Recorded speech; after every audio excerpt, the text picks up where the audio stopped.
Singh ji France वाले तैयार रहन। 1-2 मिनट वीर जी ने लैने आ। भाई रणजीत सिंह जी खालसा जो बीबियां का जथा है, पंजाब का प्रसिद्ध इंटरनेशनल बीबियां का ढाडी जथा मौड़ मंडी, वो भी पहुँच गए ने। भाई साहब शमशेर सिंह तो बाद ते एक साडे वीर होर ने अमरिंदर सिंह जी किसान मजदूर संघर्ष कमेटी अमृतसर के, वो भी 2 मिनट लाउणगे।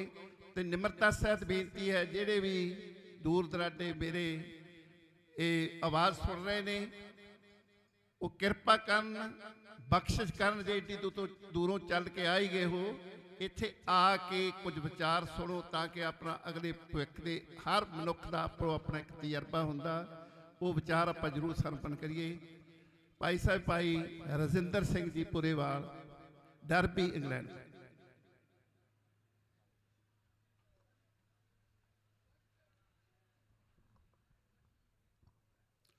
वाहिगुरू जी का खालसा वाहिगुरू जी की फतेह। बहुत ही सोहना उद्यम किया गया बंदी सिंह के रिहाई के लिए। भाई पाला सिंह जी, भाई गुरचरण सिंह जी पटियाले तो समूह साथियों वालों बहुत पहला उद्यम होने चाहिए।